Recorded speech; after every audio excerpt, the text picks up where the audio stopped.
Listo, entonces, ¿quién nos comparte la pantalla para ver cómo quedaron los perfiles?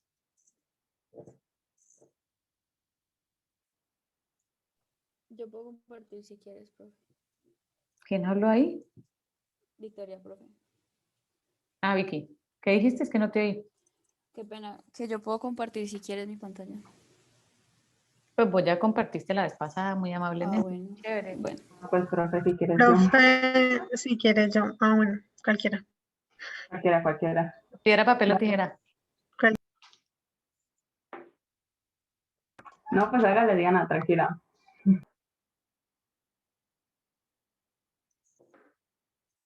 Listo, Diana. Ah, creo que tengo que dar permiso. Vale, entonces dame por favor la Diana.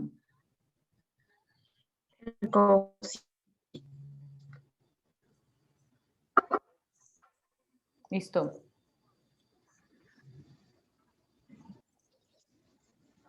Voy.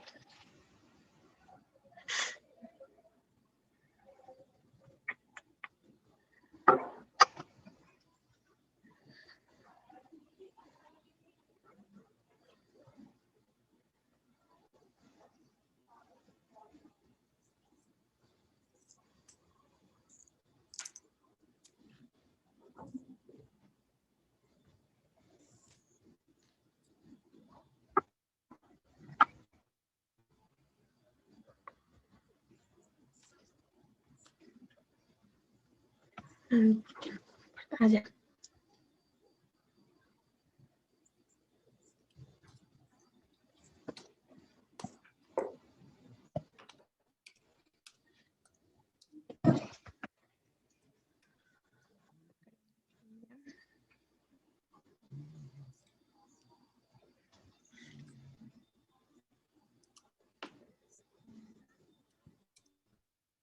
Ya. Pueden ver el Excel. Sí, ahí estamos viendo. Entonces, Bueno, entonces, pues este fue el primer caso.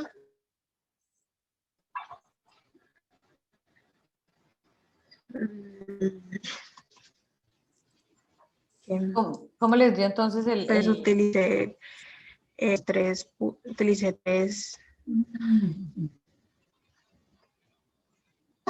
los 4 puntos. Sí? Creo que ese se fue, profe. Creo que se desconectó. Sí, estaba como debilucha la conexión. Y la perdimos del todo. No, pues entonces, profe, si quieres comparto o la esperamos, no sé.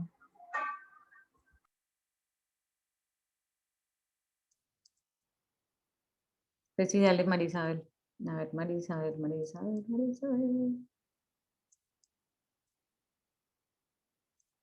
Marisabel es la que va a compartir. Sí, profe.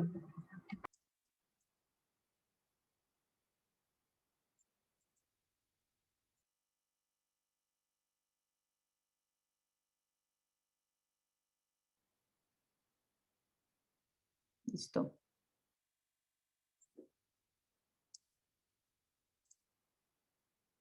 Listo.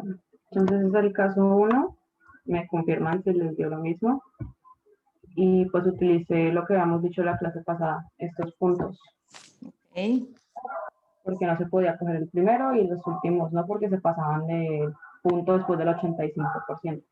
Ajá. Y aquí pues la fórmula, pues hice toda esta fórmula, pues la chequeé y pues creo que está bien. Pues sí, ahí está. Y eso también está acá arriba. Ah, le puse el -1 porque pues no sabía cómo colocar valor absoluto, entonces puse por -1. Y ya, entonces el criterio puse que sí son similares porque cumplen de 0 a 15 y entre 50 y 100. Y pues la gráfica, pues sí son similares, pues tampoco iguales, pero dentro de los criterios creo que sí cumplen. Ok. ¿A los demás les dio igual? Sí, profe. Sí, profe. Listo. Ahora, Entonces, más allá de dio o no dio, el caso, ¿cómo era? ¿Qué nos decían en el caso aquí? Este creo que no tenía como mucha historia, ¿no? Solo decía No, ahí, este decía que dar una conclusión.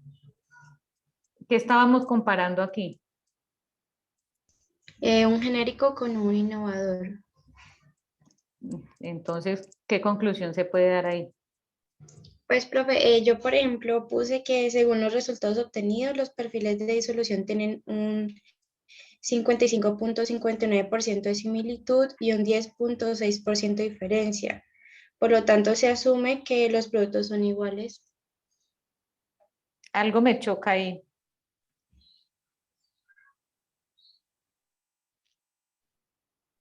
Que no es porcentaje. Exacto. Ay, verdad, sí. Ah, listo. Pero el resto quedó bien. Sí, Pues está no, bien que se de diga el resto resto. está bien. Y sobre todo lo que se dice es, como el factor es un factor, es mayor a 50, se considera que los perfiles son similares. Ah, listo, profe, gracias. Entonces, sí, o sea, no nos dan contexto, no sabemos si es, por ejemplo, en estadios tempranos de desarrollo de un medicamento donde están comparando para ver si la formulación va bien por donde ellos quieren que sea. En ese caso dice, listo, su formulación está bien, continúe con su estadio de desarrollo. O el otro escenario es, con esto podrían ir a presentarlo en registro sanitario, aunque necesitaría varios distintos perfiles de disolución en otros medios. Pero por ahora, bien. Siguiente caso. Ok, perfecto. ¿Vamos a poder repetir lo que dijiste? Eso es para tenerlo así en mente. Lo estoy colocando. ¿Qué? Que si No puedes te repetir. entendimos. Ay, lo siento, que si lo puedes repetir, Majo. Lo que Ah, lo dijiste. repito. Ajá. Ah, entonces, pues corrigiendo lo que dijo la profe. Según los resultados obtenidos, los perfiles de disolución tienen un 55.59 de similitud y un 10.6 de diferencia. Por lo tanto, se asume que los productos son iguales. Listo, Majo, gracias. Bueno, profe, aquí va mi duda. Yo el caso 2 pues lo copié, pero es que si yo miro el de referencia, que creo que es el innovador, es más allá del 85%, ¿cierto? Ajá. Entonces yo pensé y dije, no, pues eso, lo que habíamos dicho, después del 85% en menos de 15 minutos, ya eso es súper rápido. Es que no me acuerdo bien cómo fue que dijimos en la clase. Entonces yo dije que no es necesario hacer esta comparación, igual la hice, pero yo pienso que no se puede comparar porque se disuelve súper rápido y o no sé en ese caso qué se hace. Vas bien, o sea, tenés una idea buena y es que Ujú. ahí está, puedes decir, lo que se dice es que el producto innovador es de muy rápida disolución. Pero en el tema en lo que yo les decía, no es necesario calcular el F2, es si los dos productos alcanzan más del 85% en menos de 15 minutos. En este caso, solamente el innovador está cumpliendo con ese criterio. Entonces, Ah, sí hay que hacer entonces, el cálculo. ok, bueno. Igual aquí lo calculé y lo hice Ujú. con estos de acá y pues yo hice la fórmula. Porfa, me dicen si me quedó igual, si me quedó bien. Sí, a mí me quedó igual. A mí también me quedó igual. Listo, Ok. listo. Entonces dice que no son similares. Pues no, Sí, Profe, no. una pregunta. ¿sí? Perdón, uno con estos criterios solamente puede decir si son similares o no. O sea, yo no podría decir además, bueno, que ya que se disuelve mucho más rápido, tal, o sea, en la referencia, podría decir que es mejor o no necesariamente. O aquí Hmm, solamente puedo hablar de similitud o ¿qué estoy diferencia. comparando? Ok. No, ¿qué se está comparando con quién? Ay, en este caso, la referencia con el test. ¿Y el referente qué es? Ah, no sé. Creo que no le dicen. El innovador, ¿Y el otro es el El producto que genérico. quiero lanzar. el genérico? Si yo soy genérico, yo no puedo aspirar a ser ni mejor ni peor. Yo tengo que ser igual. Porque si yo voy a decir que soy mejor, lo tengo que demostrar y no es solamente en perfiles de disolución, yo tengo que demostrar eficacia y seguridad en estudios clínicos. Entonces, desafortunadamente, si uno es genérico, en perfiles de disolución te tenés que comportar igualito al otro. Incluso a veces, a pesar de que el innovador tenga un perfil que no sea tan bueno, uno tiene que hacerlo igual que él. Gracias, profe. Listo. Profe, Aló. hola. Una pregunta, o sea, en el caso entonces de que el genérico tenga un efecto de disolución mayor que el innovador, o sea, y entonces, ¿qué vendría haciendo? O sea, como ¿qué es lo siguiente que se debería hacer entonces? Porque si se ve que Algunas veces sentarte a llorar y después de nadar en las lágrimas, reformular para cambiar tus excipientes y lograr que tu disolución sea igual a la del innovador. ok. O si decís, no, yo soy súper mejor, lanzarte a hacer ensayo clínico que demuestra que sí tenés una fórmula mejor. Y en ese caso no sería un genérico. Entonces no están llorar. Es complicado. Bueno, ¿a todo el mundo le dio igual o a alguien le dio un resultado diferente?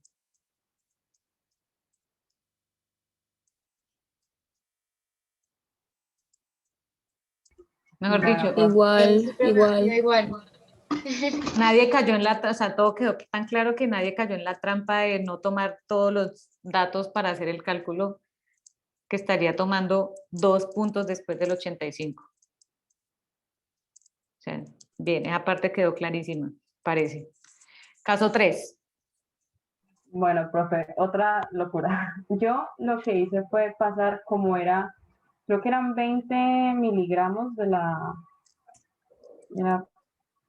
y no 200. 250. bueno, Ajá. entonces lo que yo hice fue dividir eso como volverlo a porcentaje, porque creo pues que no estaba, entonces eso dividido, eso por 100, y pues yo lo hice aquí en 0.4 porque no estamos en Excel, pero el 0.4 es eso de la división por 100, o sea, les explico, es esto. El 100%, porque es porcentaje dividido 250, ¿es 250 o 200? 250. Ah, bueno, sí, entonces sí, entonces eso multiplicado pues ese valor, Ok. serían porcentajes. Y aquí también tengo otra duda. Como aquí no podemos mirar coeficiente de variación, ¿o sí? Yo no, ¿siento que no? No, ¿Por no qué se puede no? porque no tenemos todo, solo tenemos la acumulada. Tenemos el Ok, promedio. el promedio. Ah, ok. Sí, porque traté de hacerlo y no, pues es un promedio. Listo. Entonces, pues eso no es un criterio, hice la resta y aquí tengo también otra duda, porque yo cogí hasta acá. ¿Por qué? Porque no sabía, porque digamos en el de referencia me iba hasta mayor del 85, o sea, en el tiempo 15 me daba ya el punto mayor del 85, pero luego pensé que en el de prueba ese valor me da en el tiempo 25. Entonces yo no sabía si esos puntos, yo supuse que cogí el de menos, pero no sé, o cojo el de más, es que no sé, pero yo lo cogí hasta ahí. ¿Qué opinan los demás? Creo que hay que escoger un tiempo en donde ambos hayan Sí. superado el 85%. Yo utilizo Exacto. es que el micrófono del computador está malo. Yo utilizo hasta el minuto 25. Sí, Y efectivamente. yo también, incluso en las diapositivas, en la profe también aparecía que se recomendaba después del 85 coger un punto cuando se estaba haciendo el cálculo. Pero de los dos, exacto. Asimismo, como Ajá. estábamos hablando ahora de si no es necesario hacer el cálculo del F2 cuando tengo más del 85% en 15 minutos, tienen que ser los dos. Aquí también tomo un punto después del 85 donde los dos hayan superado el 85. Profe, yo tengo una Ok. pregunta ahí. A ver, Es que por ejemplo, yo no incluí el tiempo de 3 minutos, pues primero porque no tengo coeficiente de variación y como no tengo coeficiente de variación, entonces yo me puse a dudar de ese tiempo, por lo que tú decías que era un tiempo muy corto para ujú. que hubiera una disolución, entonces, pero no lo cogí. ¿Está bien hacer esa asimilación? Pues por ahora no, como lo que vos decís es cierto, o sea, no sabemos si está cumpliendo con la variabilidad o no, y que de verdad 3 minutos es un punto donde uno no debería estar haciendo una medición. Entonces, por ahora digamos que se puede tomar o puede no tomarse, pero nos falta información. Ah, listo, profe. Entonces, ¿cómo les dio? Pero que ya modifiqué el tiempo y también tenía mal el n, pues porque cogí el tiempo que no era en este caso. Ujú, Y ya. Que sería pues 1/n, que en este caso 7, ¿no? sí. Y ya. Pues no sé si les dio lo mismo. ¿A todo el Ok. mundo le dio esto? Pues a mí me dio diferente, pero por lo que te digo que no cogí el primerito, Y en el entonces. punto que vos cambias, ¿cómo te da? ¿Cuánto te da?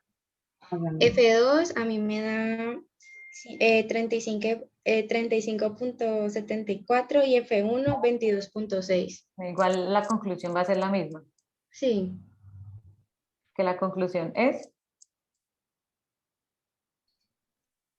Que no son que similares. o en la sea, mire, modificación sí influye el proceso de disolución. efectivamente, aquí sí les dan más contexto, ¿no? Aquí sí les están diciendo, estoy haciendo un cambio en mi formulación, estoy cambiando un componente, y entonces voy a mirar si este cambio afecta o no afecta mi proceso de disolución, y efectivamente sí lo está modificando. Entonces ahí es donde ese es el otro escenario donde uno puede emplear los perfiles para comparar y saber si le sirve o no le sirve, ¿ok? Y mire que si uno mira supuestamente los perfiles, uno dice, pues están parecidos, pero es que qué tan parecido es parecido. Yo necesito efectivamente es un número, un factor, un estadístico que me diga sí o no. Y en este caso, pues no. ¿Es claro para todos? ¿Alguien tiene alguna pregunta o estamos bien? Bien, profe. Bueno, caso 4. Es que no me acuerdo bien cómo era el caso. Creo que también es de lo mismo, te daban como unos valores y no les pasaba porcentaje. Si no Ajá, estoy era mal. comparar comprimidos con cápsulas, mirar si se consideran formas farmacéuticas similares. Ujú. Ok. Se acaba de dar cuenta que creo que acá en el F2 no cambia el N de 7, sino de 4F. Ahora sí creo que ya. Entonces cogí este. ¿Por qué lo cogí? No me acuerdo. Espérate un minuto. Porque es el punto después, ajá. Y ya hice lo mismo. ¿Sí les quedó igual? A mí sí me quedó igual. Ok. Diana, hasta aquí. Es que Diana se Listo. nos salió, entonces aquí le estoy diciendo que listo, que no hay problema, que ya volvió. Igual esta clase, esta ya está quedando grabada y entonces yo les subo después el link.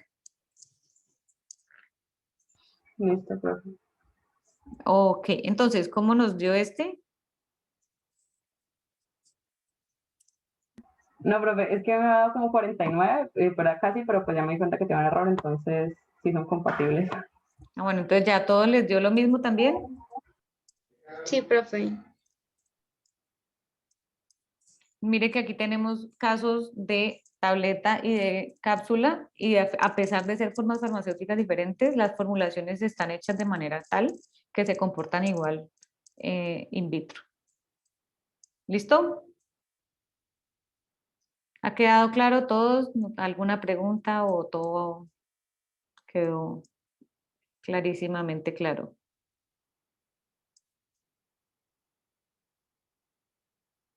Claro, profe. Silencio otorga. Muy bien. Ay, esto me está dando como frío aquí. Pero un momentico, ya apago el aire.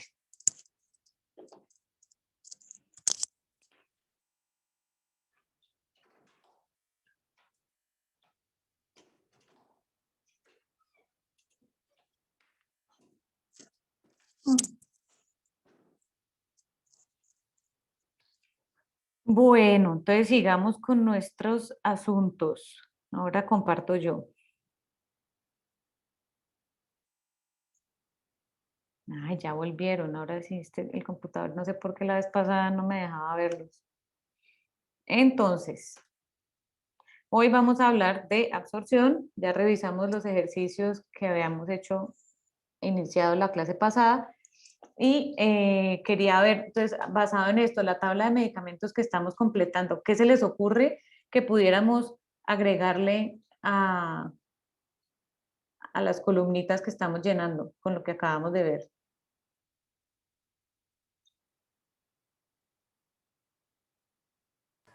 Profe, podríamos agregar como algo que nos describa como cuál es la diana molecular, como para qué está hecho el medicamento, de pronto como, que para La esta indicación, enfermedad, para... se llama indicación, Bueno, sí, eso puede ser. ¿ok? Pero como relacionado con la clase pasada, El disolución, profe, porcentaje de disolución. mejórala. De hecho, ahí ya les había pedido yo solubilidad en agua. Esa es la solubilidad en agua del principio activo como tal. Pero está bien, les voy a tirar el dato. Lo que podemos buscar es si existe una monografía farmacopédica para el producto que ustedes tienen. Hay maneras de buscar por internet. Ustedes pueden poner el nombre, no el nombre, busquen el principio activo, la forma farmacéutica y monografía en inglés, por ejemplo, y de pronto aparece, a veces no. Y la otra es si se puede ver si tiene alguna recomendación para los perfiles de disolución en la página de la FDA. Y eso, hay distintas maneras de llegar, pero yo simplemente pongo,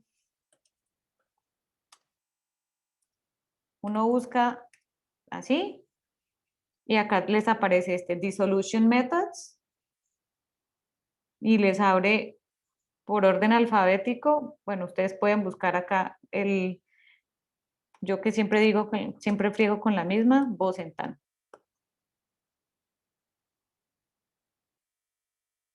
Y aquí me dice, mire, si es una tableta para suspensión, estas son las recomendaciones.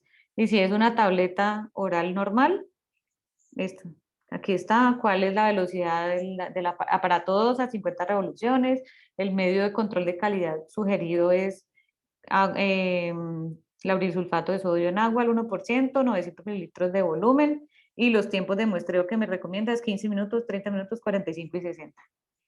Algo así, ustedes también pueden agregárselo a su tabla. Sigamos. Bueno, hoy que vamos a hablar de la absorción. ¿Qué es la absorción? ¿Cuáles son esos mecanismos que existen para pasar a través de las membranas plasmáticas? Aquí vamos recordando biología celular, fisicoquímica por ahí también. ¿Qué características del fármaco van a influenciar el paso a través de las membranas? Y también qué características del organismo van a influenciar ese paso o ese avance de las moléculas a través del organismo. ¿Ok? Entonces, ¿qué es la absorción?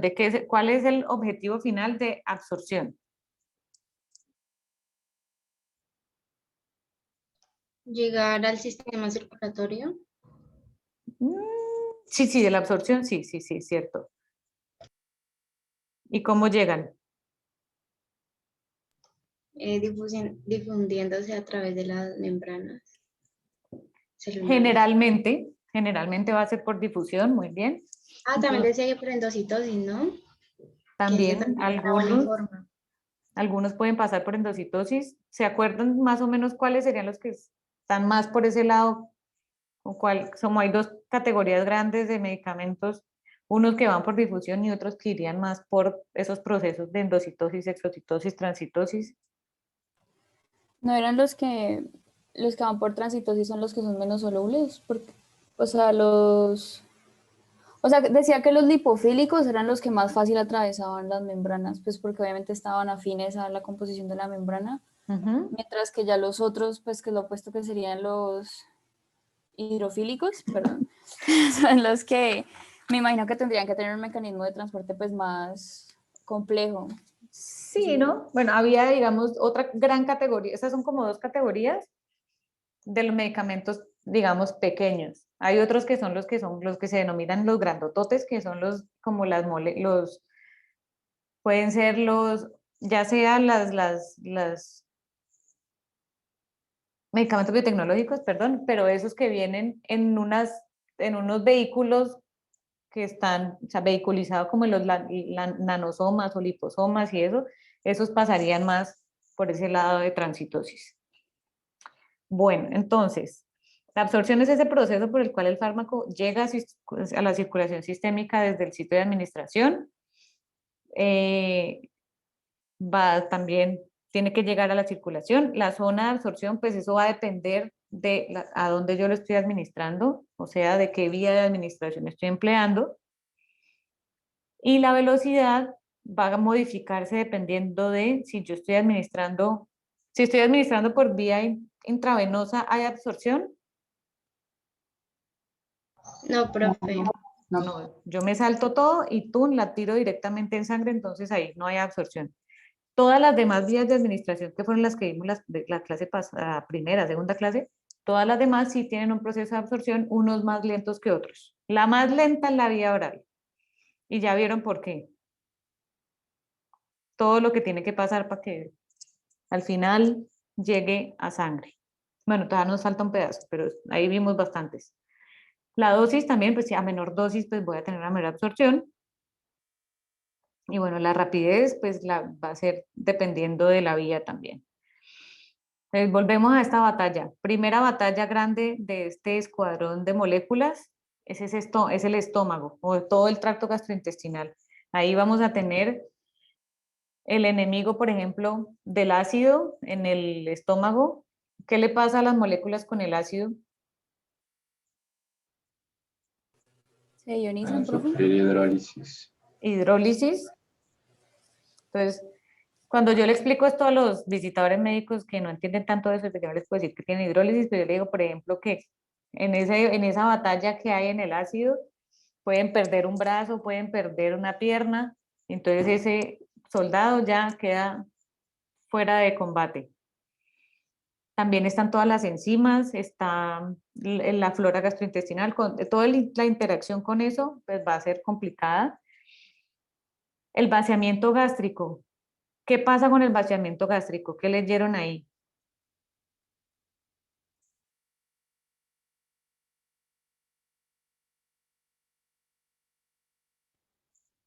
Profe, eso no tiene que ver como cuando te tomas el medicamento en ayunas o cuando ya has comido algo, ¿no tenía que ver con eso? Sí, con eso tiene que ver. Ah, bueno, también pues como que me llamó la atención que uno no se podía tomar medicamentos como por ejemplo con jugo de naranja porque te podía afectar como, no sé, la administración o alimentos como muy grasosos porque Ujú, también podían influir en eso. sí.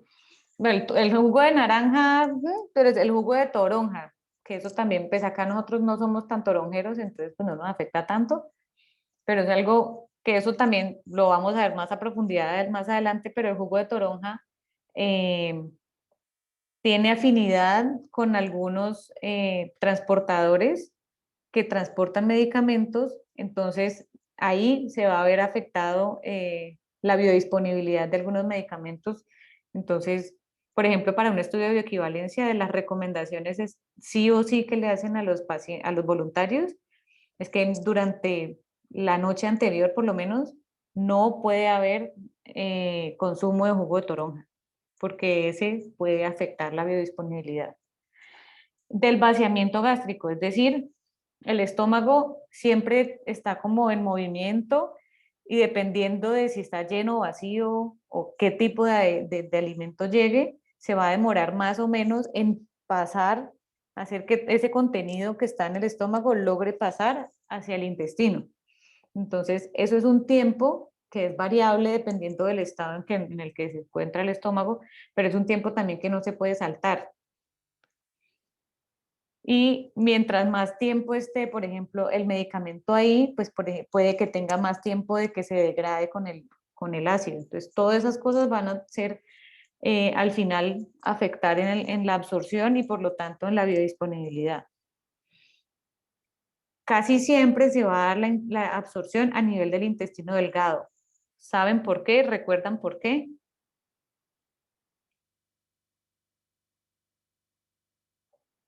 ¿Qué características tiene el intestino delgado? Que tiene una gran zona de absorción porque tiene microvellosidades y pues por ahí pasan todo lo que necesitamos, digamos, se absorbe por ahí.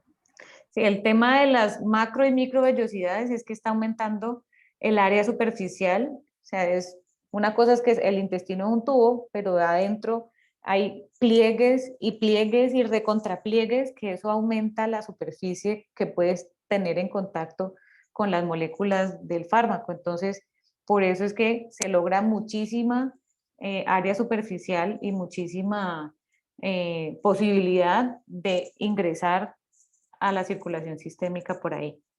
Y también vamos a ver qué pasa con el pH y con el pKa, porque es importante el pH con relación al pKa. La mayoría de los medicamentos van a ser ácidos o bases débiles, por lo tanto van a tener un pKa. ¿Y cuál es la diferencia entre qué pasa cuando estoy por un lado del pKa o por otro lado del pKa?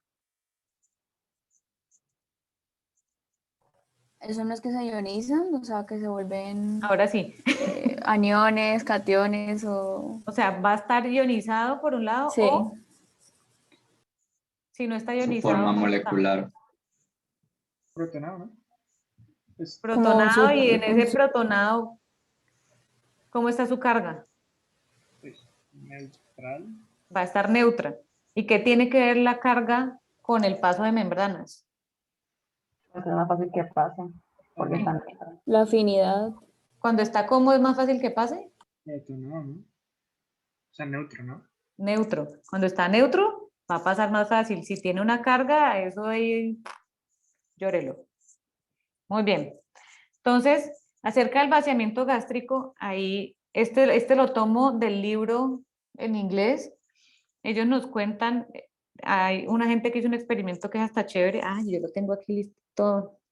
Entonces, marcan un fármaco y lo van a seguir en su trayectoria a través de todo, del tracto gastrointestinal en tiempo real. Entonces, ustedes aquí van a ver como en qué posición está entre ejes X y se ve físicamente todas las vueltas que va dando el, el medicamento mientras va avanzando en el tracto gastrointestinal.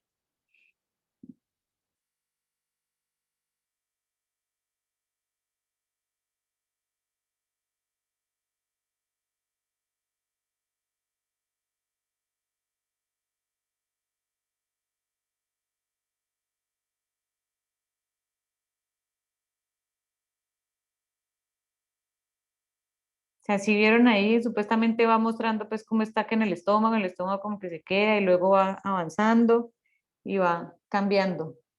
Algo así es lo que va pasando y aquí les muestran eso en 24.8 minutos. Lo volvemos a ver.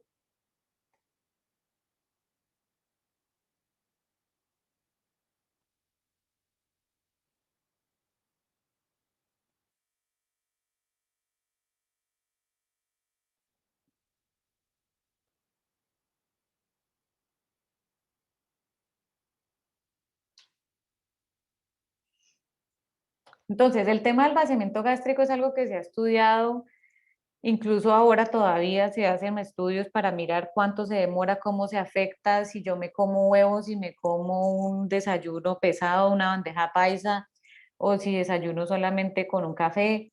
Todo eso va a afectar y afecta bastante el tiempo que se demora el estómago en pasar los alimentos y por ende todo lo que esté ahí en el contenido del estómago. Entonces, tiene un impacto en el tiempo de inicio de acción de un medicamento. Es tan importante, por ejemplo, que cuando uno hace un estudio de equivalencia, el bueno, digamos que el 80% de los estudios se hacen es en ayunas.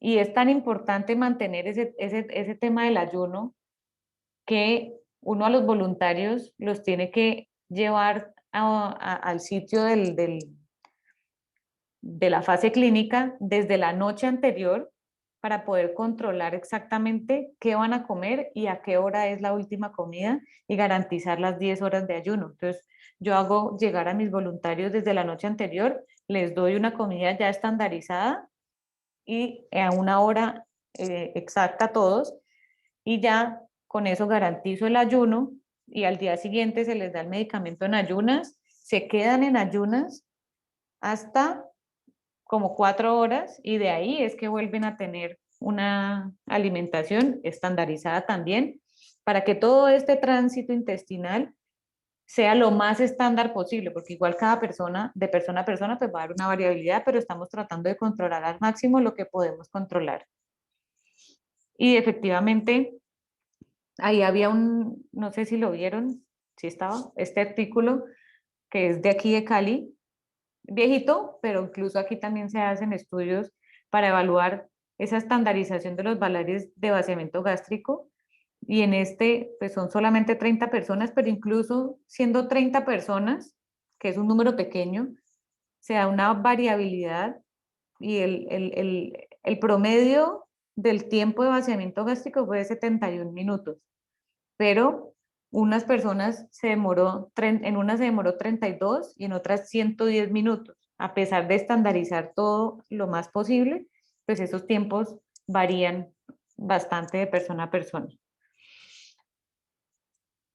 Estos son resultados pues, que ellos hacen también, ellos muestran esos, es con un huevo marcado con tecnesio y el tecnesio va mostrando por dónde avanza, entonces les van haciendo imágenes y se puede ir trazando el avance.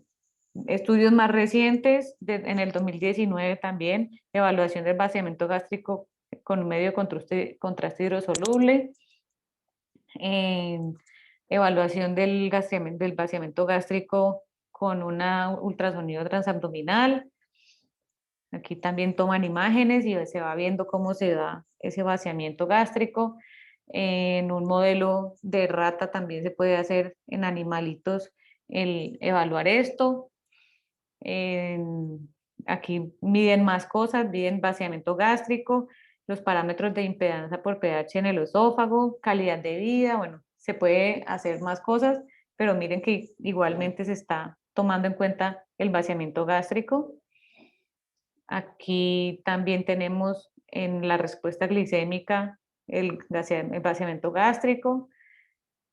Entonces, el tema es, está en el estómago, luego el estómago se moviliza y pasa al siguiente compartimento que será el intestino, y ahí es donde se puede dar generalmente la absorción. Entonces ahí es donde llega esta pobre molécula y se pregunta, bueno, ¿y ahora por dónde hago? ¿Cómo le hago?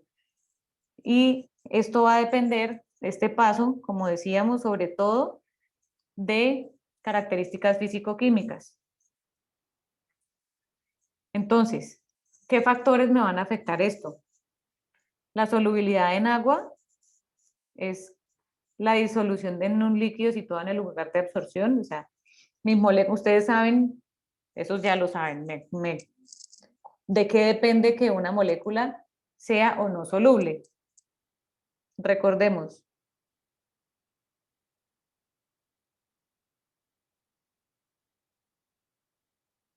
¿Cómo se solubiliza una molécula? En agua. Así, profe, el proceso de solubilización o las características que le aportan solubilidad. Es que no entendí la pregunta. ¿Qué se necesita? Pues no sé, lo que sea. Pues ¿cómo hace uno para que algo sea soluble en agua? Pues generalmente los compuestos que son más solubles van a tener, pues en este caso que son todos compuestos orgánicos, van a tener grupos que sean polares o se pueden ionizar. Una estrategia es esa, tener pues grupos que puedan ser ionizables y así se puede disolver más. Pero pues Exacto. ahí entra el problema de que se absorbe menos. Entonces, eso, tengo que tener es un balance Yo puedo tener una molécula ultra soluble en agua, pero es tan soluble, tan polar, tan ionizada, que no entra. Entonces hay que tener un balance entre esa parte polar y apolar. Entonces son moléculas que tienen por ahí de las dos para poder que disuelvan y pasen membranas. Entonces, por ionización, por puentes de hidrógeno, todo eso va a generar una mayor solubilización. Entonces, en el líquido que va a estar ahí en el sitio de absorción. Para que o sea, dependiendo de esas características de disolución, entonces voy a poder tener una absorción más rápida o más lenta. También vamos a tener el tamaño. Si es algo muy grande, pues no va a pasar a través de la membrana y su forma.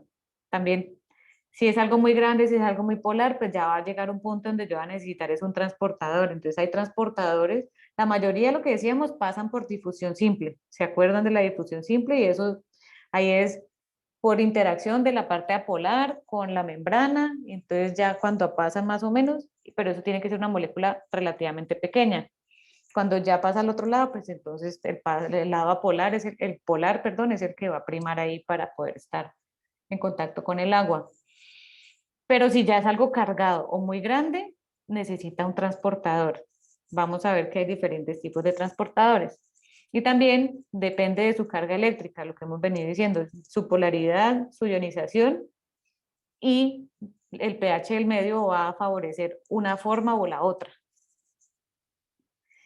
¿Qué va a afectar también? La presentación farmacéutica, que si es una cápsula, que si ya es un líquido, si es un comprimido, si es una grajea, si es una cápsula con centro líquido, todo eso va a acelerar o a disminuir la velocidad de disolución y por lo tanto esa absorción. Y también hay auxiliares de formulación que me van a afectar, como vimos en el caso ahora del cambio del lubricante, en el caso 2 creo que era el 3, en el caso 3 cambiaban un auxiliar de formulación y miren cómo se afectaba la solubilidad al punto de que ya no daban igual los dos perfiles. Entonces, eso también me va a modificar la solubilidad y por lo tanto la absorción. Depende de la vía de administración, depende de la anatomía de cada sitio, como vieron en la lectura también. En el estómago casi no se da absorción porque no tiene todas las microvellosidades que tiene el intestino, pero también está un tema de pH. Dependiendo también en cada sitio va a haber una expresión mayor o menor de los distintos transportadores que van a servirme con algunas moléculas. El pH de cada área en el tracto gastrointestinal, eso cambia a lo largo de todo, y las áreas superficiales que hay en cada parte. Y las condiciones durante la administración. Cuánto volumen de agua yo estoy tomando, si estoy en ayunas, si estoy con alimentos, si me comí una comida pesada, y la temperatura. Ahí también les hablaban que si por ejemplo yo me pongo hielo después de que me hago una inyección intramuscular y me pongo hielo, se va a disminuir la absorción porque el movimiento va a ser más lento. Entonces, ¿qué mecanismos tenemos? ¿Se acuerdan cómo es la estructura de una membrana de una célula epitelial? Que son células que son con una forma, ¿cómo es que se llama eso? Se me fue la palabra, pero tienen un lado, hay un lado luminal y hay un lado basal. Entonces, y cada uno de los dos lados tiene unas características diferentes. Entonces, estos son como decir, los enterocitos, y tienen un lado que está expuesto hacia el lumen. En este lado generalmente es que vamos a tener esas microvellosidades también para que colaboren. Y en el otro lado, en el vaso lateral, es el que está pegado a un capilar. Entonces, una vez que pasa por un lado, pasa por la otra, ya llega al capilar y de esa manera puede pasar rápidamente al resto de la circulación sanguínea. Los mecanismos de absorción. Aquí ya lo que veníamos hablando ahora. Tenemos Las que son de bajo peso generalmente van a utilizar este tipo de mecanismos. Mucho transporte pasivo y por difusión simple, y otros van a tener mecanismos de difusión facilitada. ¿Se acuerdan la diferencia entre difusión simple y facilitada? ¿Quién me cuenta? El uso de transportadores, profe. La ¿Y esos, facilitada usa los transportadores. ¿Y esos transportadores van a requerir ATP? No, profe, porque van a favor del gradiente de concentración. Muy bien. Que, por ejemplo, ¿cuáles son unos que se utilizan mucho, que llegan mucho en ejemplos siempre de difusión facilitada? Los canales, dale, Los Vicky, de dale. glucosa, Los de glucosa, los de la los GLUT. glucosa, exacto, los GLUT4 es uno de los transportadores que se da por diferencia de gradiente. Y el transporte activo, ahora sí, este necesita ATP, que tenemos las bombas de sodio de potasio y otro tipo de bombas que de todos modos requieren el uso de ATP. Y como decíamos, las que son más grandotas, las más gordotas, pues sí van a utilizar estos otros procesos de endocitosis, exocitosis, transcitosis. Ahí había un montón de ecuaciones. Yo para las ecuaciones no soy tan buena, pero igual el tema es que todos estos procesos siempre van a estar guiados por la ley de Fick. Y la ley de Fick, sobre todo, lo que dice es que vamos a favorecer, o sea, va a haber una barrera, digamos. Aquí, por ejemplo, esta es la ecuación tomada del libro del inglés. En el libro que ustedes están leyendo es más o menos la misma, pero tienen los nombres diferentes. Miren que ellos acá directamente agarran es el coeficiente de permeabilidad, la superficie y el área, la solubilidad y el área. En cambio, el otro hacía como todo el desarrollo matemático y la explicación. En últimas, ¿de qué se trata? Pues que hay una diferencia de gradiente y una área que tiene que atravesar y una coeficiente de permeabilidad que va a permitir o no permitir ese paso. Entonces, todos los procesos, cuando pasa de un lado de la membrana al otro, cuando ya está dentro de la célula para pasar de ese lado al siguiente, cuando ya pasa una membrana a la otra, del capilar, todo va a ser guiado a través de este principio de la ley de Fick. ¿Qué es la permeabilidad? ¿Cómo ven ustedes la permeabilidad?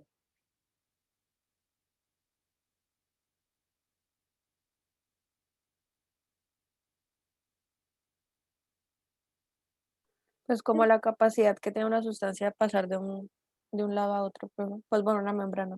Por una membrana, exactamente. Y va a depender de qué, lo mismo que vimos diciendo, de las características fisicoquímicas, sobre todo la lipofilicidad, la carga y el tamaño. Entonces, así vamos a saber si pasa más rápido o más lento el fármaco. Y es que esas barreras, esas membranas son bastantes. Mire que cuando arrancamos en el estómago, y va a haber características de los medios diferentes en cada momento. Si yo estoy en el estómago, tengo que pasar las membranas, pasar del estómago al intestino.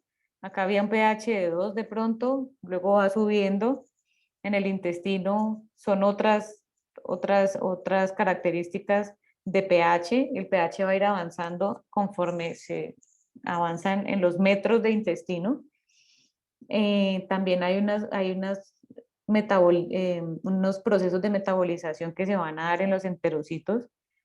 También tenemos que pasar los capilares, la vena porta, el hígado, la sangre, el riñón, para que llegue al órgano y dentro del órgano para que llegue a la célula y para que llegue finalmente a su diana molecular. ¿Sí? Todo este camino es el que tiene que pasar el medicamento para poder, como les digo siempre, cumplir su misión final de llegar a la diana terapéutica. Es todo un camino. La difusión transcelular. ¿Cuál es la diferencia entre transcelular y paracelular? profe, la transcelular es que bueno, ahí lo dice, ahí el diagrama lo explica muy bien, pero la transcelular es que atraviesa a través de la célula, entonces la membrana, el citoplasma, cualquier otra cosa que se encuentre dentro de la célula, mientras que paracelular es en medio de las células. Y pues me imagino si estamos hablando de pronto de células epiteliales que tienen que atravesar todas estas, no, creo que lo hablaron las conexiones, pero por ejemplo que hablábamos de esas cosas estancas, de las comunicaciones y eso, entonces eso también es algo que tiene que atravesar. ¿Alguien habla? ¿Quién me habla? Ah, bueno, sí, ya sé. ¿Qué diferencias, qué características van a tener las que pueden pasar por transcelular y cuáles son las que van a pasar paracelular?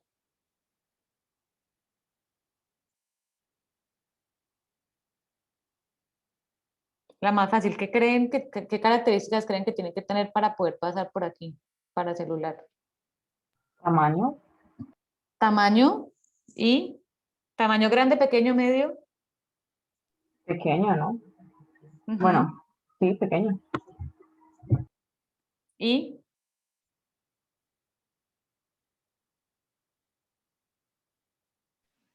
¿Carga? carga. ¿Qué carga? Neutral, normal, ¿no? O sea, Normal. o ¿Cuál sea, es la carga o normal? sea, neutral es lo que quiero decir. Sí, carga neutra. ¿Por qué? Porque estoy pasando sobre todo a través de, o sea, en medio lipofílico, principalmente. En cambio, estas van a ser más como las que tienen como características de las dos y pueden pasar de un lado al otro fácilmente. En todo caso, siempre van a ser moléculas pequeñas, en ambos casos, porque ya cuando son muy grandes a través de la membrana va a ser más difícil. Ay, caramba. Entonces aquí entra a jugar el coeficiente de partición. ¿Se acuerdan qué es el coeficiente de partición y por qué es importante? Saber a qué tipo de medio una molécula va a ser más afín. Ujú. Si va a ser más afín hacia un medio oleoso o un medio acuoso. Y vieron el coeficiente de difusión. ¿Qué es un coeficiente de difusión? ¿Qué diferencia tiene con el de partición?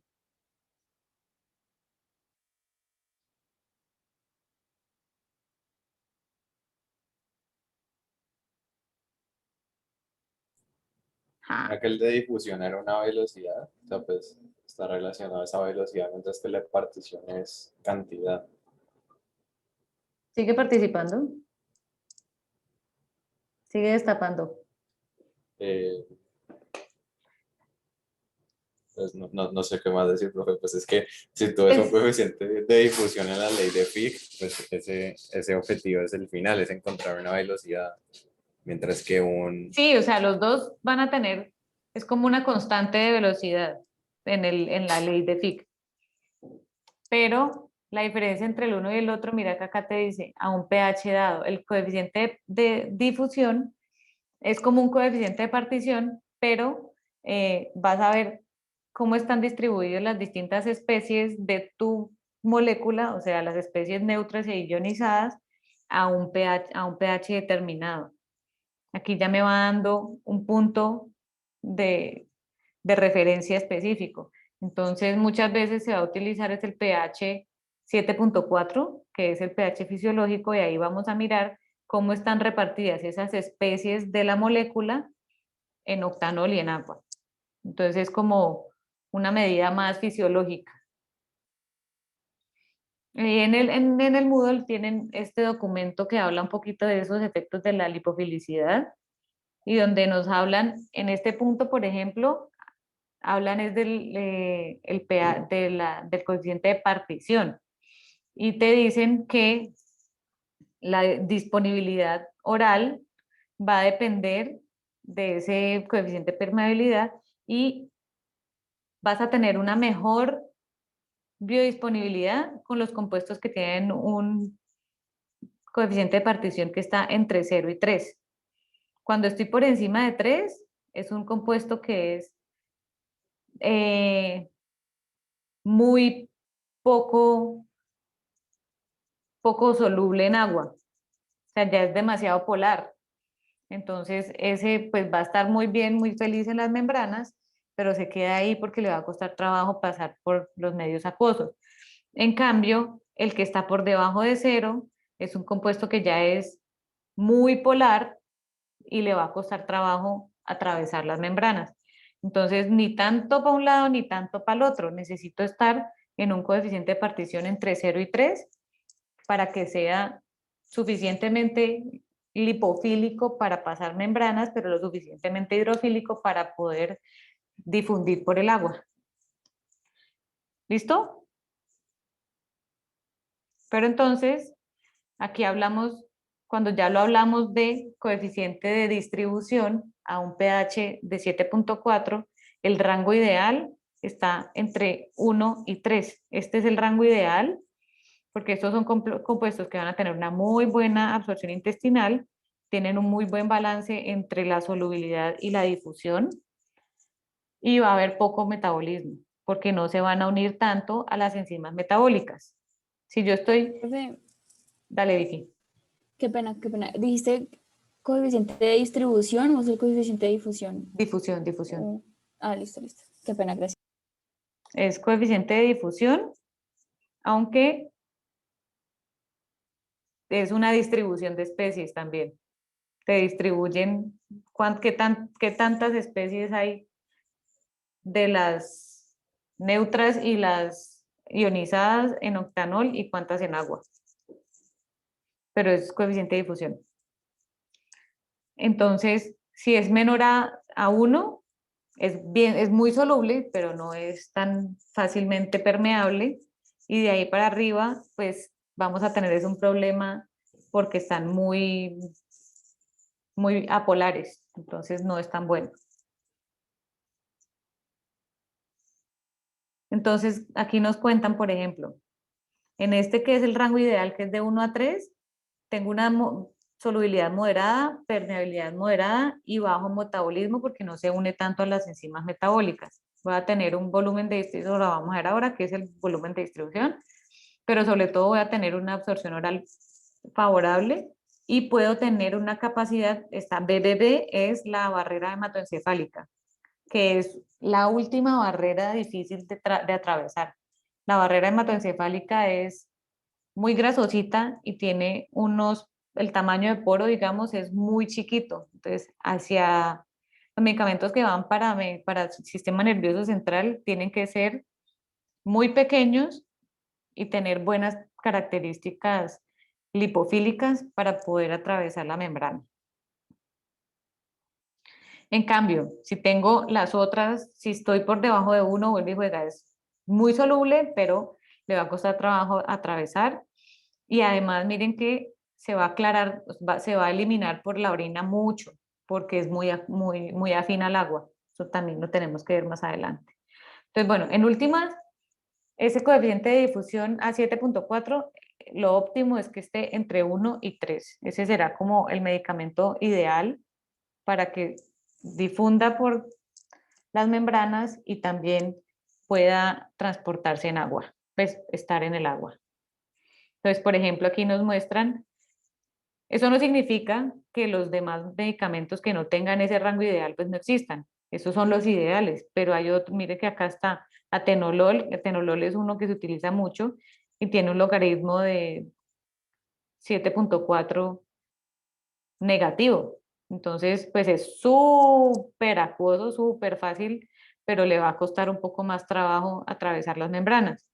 Furosemida y ibuprofeno son de los que están en el rango ideal y los otros, pues el ácido valproico, por ejemplo, ese es uno de los que va hacia barrera hematoencefálica, para atravesar barrera hematoencefálica, pues justamente tiene un logaritmo, ¿ve? No, no está, el de P, de 2.72. Ojo, esto es relevante cuando yo estoy trabajando con moléculas mayores a 400 Dalton. ¿Por qué cuando una molécula menor a 400 Dalton no tiene inconveniente su permeabilidad o su lipofilicidad? Es muy chiquita. Es muy chiquita y pues que entre más chiquito, más fácil puede atravesar una membrana. Exacto, o sea, ya ahí deja de importar si es soluble o no soluble, si es acuosa o polar o apolar, eso pasa por todas partes, las chiquitas entramos por todas partes. En la difusión entonces la difusión paracelular va a estar controlada por la naturaleza de esas uniones entre las células adyacentes y también el tamaño de la molécula. De hecho, para las paracelulares van a pasar por ahí, es por donde pueden pasar las moléculas que no son tan, las que son más apolares, por la parte paracelular, que es lo que vimos más arriba. También vamos a tener entonces procesos que van a estar mediados por diferentes transportadores. Estas células, además de tener su membrana normal ahí en la membrana, en el mosaico fluido, van a tener diferentes proteínas que están ancladas a la membrana. Unas van a entrar cosas y otras van a sacar cosas. Las que entran en este libro, por ejemplo, que es el de inglés, les llaman las uptake. Esas me van a ayudar a ingresar cosas. Las otras son las de efflux o de flujo. Las de flujo son bien importantes, van a ver en muchas partes, no solamente en las membranas del epitelio intestinal, sino en otras partes también se van a localizar.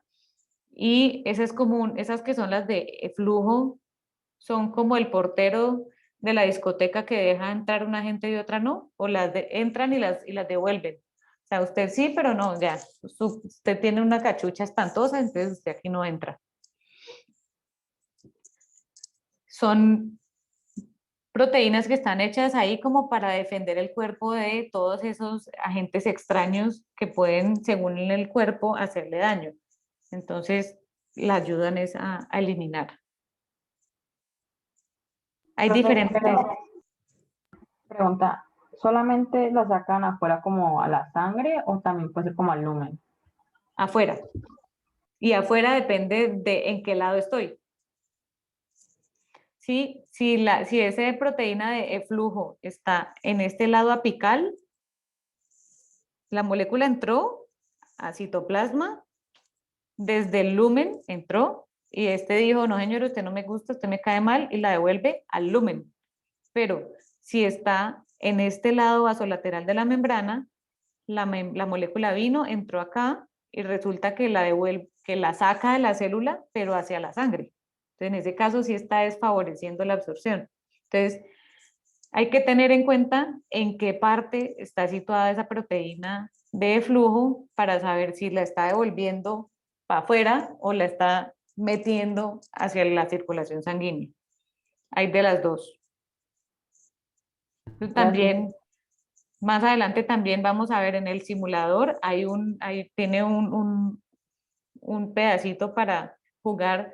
¿Qué pasa si yo activo los transportadores de un lado, del otro, los que entran hacia la célula, los que sacan hacia la sangre, y cómo modifica la biodisponibilidad? Entonces, esos transportadores de ingreso, es toda una familia de proteínas que se llaman la familia SLC, que es la superfamilia SLC transportadora de solutos. Como decíamos ahora, estos son de difusión facilitada, por lo tanto no van a manejar ATP. Eso simplemente, ahí está, por ejemplo, el GLUT4, que es el que ayuda a entrar la molécula sin necesidad de gasto energético y por gradiente. Vamos a ahí ayudar a algunos. Estos son los que me van a ayudar a entrar, por ejemplo, las moléculas cargadas. Entonces aquí tenemos polipéptidos transportadores de aniones orgánicos. Estos son aniones orgánicos peptídicos, entonces ya son más grandes. Transportadores de aniones orgánicos, de los cationes, caniones, vean los caniones. Cationes orgánicos, o también hay otros que son transportadores de péptidos. Esos péptidos son moléculas que son grandes, entonces de por sí no van a entrar y necesitan alguien que los ayude a entrar.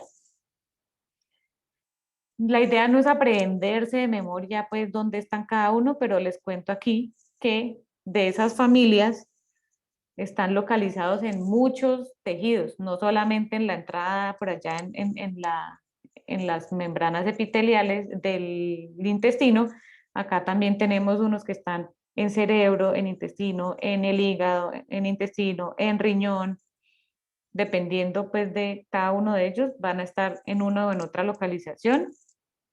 Y mire que aquí es lo que les decíamos del jugo.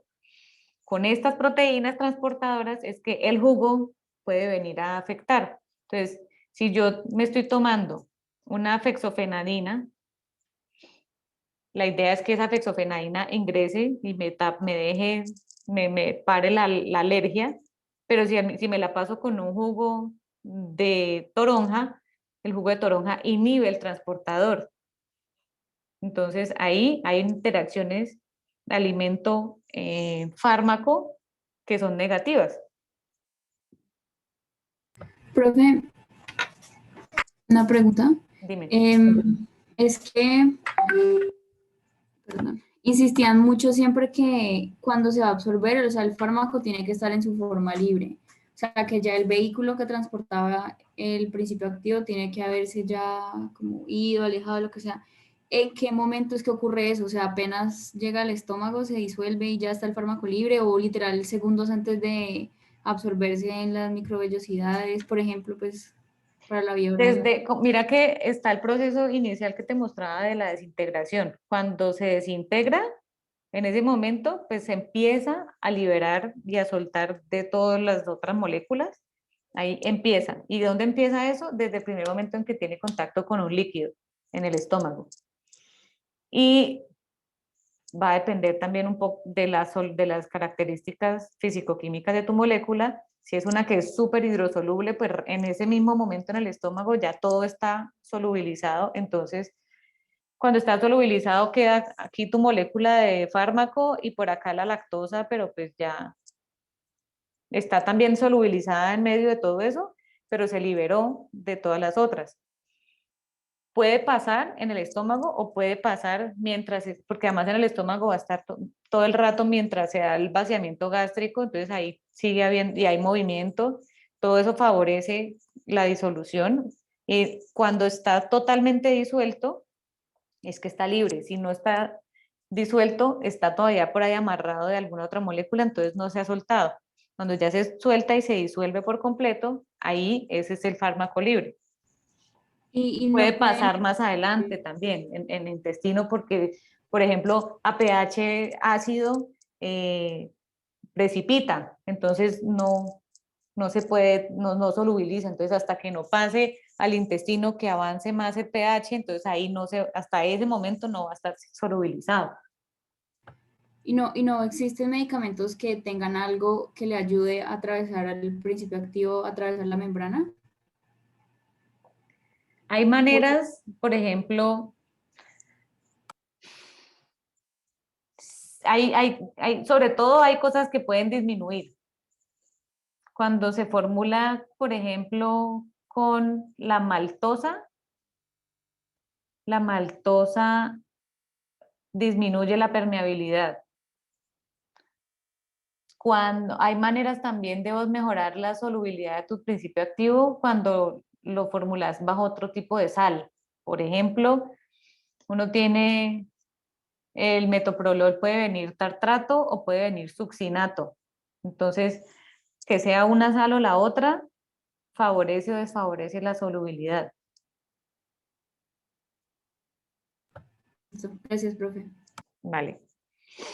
Bueno, entonces, todos estos transportadores están presentes en muchas partes y van a afectar, va a haber distintos fármacos que son sustrato de estos transportadores y hay que tener en cuenta que desde aquí puede haber interacciones con alimentos o incluso interacciones con otros fármacos. Por ejemplo, este que es el OAT3, los AINES son inhibidores de esto y entonces ahí se va a dar una interacción cuando estás tomando, por ejemplo, un olmesartán. Si te tomas el olmesartán con un AINE en paralelo, pues se va a dar ahí una competencia a nivel del riñón donde están estos transportadores. Entonces, de cada fármaco tiene uno que mirar si es sustrato o no de algún transportador para poder saber si se va a dar una interacción con otra cosa que tenga también ese mismo, que sea sustrato de esa misma proteína. Esos eran los de uptake. Hay otros que son estos que son los de eflujo. Estos son muy importantes, estas que son sobre todo las glicoproteínas de permeabilidad, la PGP, está presente en muchas partes y es responsable de la devolución de muchas moléculas. Hace parte de una superfamilia también que son la ABC. Hay otras que van a ser unas proteínas de resistencia a cáncer de mama, la BCRP es otro tipo de transportador de flujo. También tenemos esta MRP, que es la familia de proteínas asociadas a resistencia de multifármacos, y BSP es una bomba exportadora de sales biliares. Pero de todos estos transportadores, la más famosa es la PGP. Ustedes van a ver en el texto, creo que a veces hablan de esa glicoproteína P. Esa devuelve muchas vainas. Este va a ser el simulador que vamos a trabajar más adelante, pero aquí les muestran justamente que esos transportadores pueden estar ubicados en, ya sea en la membrana basal o en la membrana apical de estas células, pero, y eso va a afectar si ingresa o saca de la célula y si saca hacia afuera o si saca hacia la sangre. Y también va a depender si eso está en el intestino, pues tiene un efecto en la biodisponibilidad, pero si está en el hígado, el efecto va a ser otro, y si está en el riñón, el efecto va a ser otro. Entonces es como con puerticas que uno abre o baja o cierra, y el flujo se va para un lado, se va para el otro. Esto lo vamos a ver más adelante en el simulador, también le vamos a pegar una cacharreada.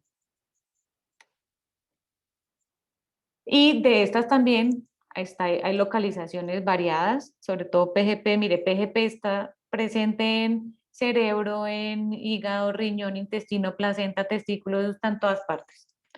Y hay tantas que ni siquiera le ponen los sustratos aquí, sino que hacen una tabla aparte de los sustratos que son, de las moléculas que son sustrato de la PGP. Igual para los inhibidores, es súper presente.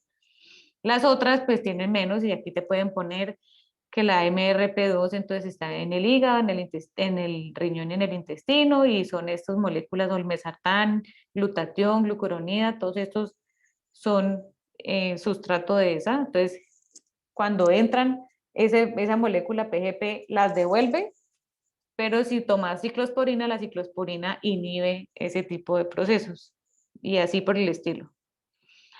Esta es la otra tabla que les decía donde dicen cuáles son los sustratos de la PGP, y sustratos son un montón: antieméticos, antihistamínicos, cardiovasculares, receptores de antagonistas de H2, todos estos que son antialérgicos, los inmunosupresores, en fin, y los que inhiben esa proteína, la ciclosporina, el verapamilo, quinidina, itraconazol, ketoconazol, estos otros, perdón. Y estas son moléculas bastante más desconocidas, e incluso tienen unos que pueden inducir el PGP, que es la rifampina y esa hierba de San Juan. Que ojo con la hierba de San Juan, que eso que dicen que es que las maticas no hacen nada, esa hierba de San Juan tiene unos efectos divinos. Eso interactúa con un montón de cosas y es una mata. Entonces, cuando uno va también, en un mundo ideal, si uno va del médico a alguna persona a mostrar toda su farmacoterapia, debería incluir ahí también el agüita de no sé qué, el agüita de no sé cuánta y la moringa. Todas vainas tienen efectos. Bueno, entonces estos sistemas de transporte tienen ciertas características. Son específicos. ¿Por qué? Porque entonces solamente ciertas moléculas son sustrato de estos transportadores. No es como que cualquiera que pase por ahí, el transportador lo va a coger y lo va a guardar. No, tiene cierta especificidad. Además, son saturables. Entonces, Dependiendo de cuánta concentración de fármaco hay, se llenaron todos los transportadores y espera el siguiente turno. Hasta que este transportador no se desocupe de pasar, no podré pasar una siguiente molécula. Entonces es un sistema saturable.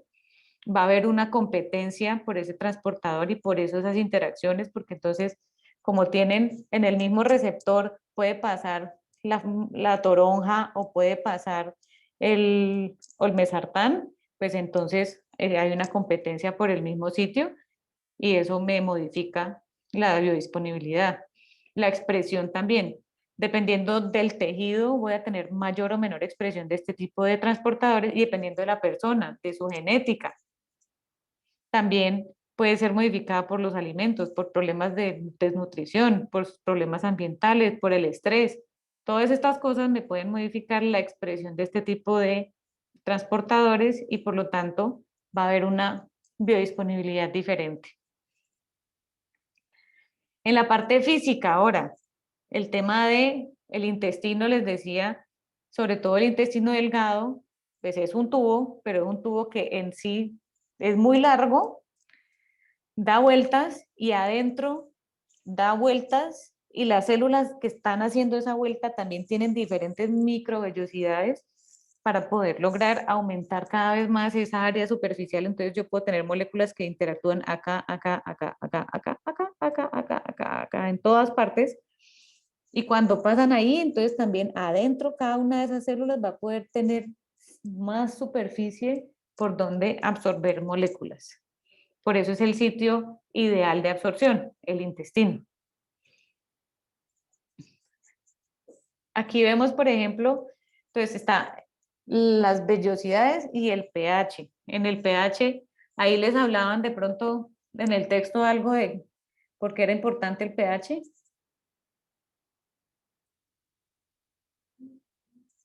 Es que yo he hablado mucho, hablen ustedes también, cuéntenme.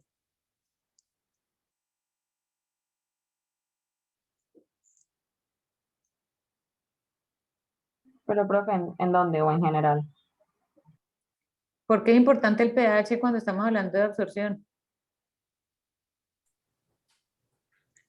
Pues depende. El pH, o sea, pues dependiendo de dónde se encuentre nuestro principio activo en ese momento, pues se va a encontrar o ionizado o en su forma molecular en mayor cantidad de acuerdo a su pH. Entonces, pues hay ciertos lugares donde puede ser más favorable la absorción de ciertos principios activos. Y además, miren que el pH se va a modificar si estoy en ayunas o si me he comido algo.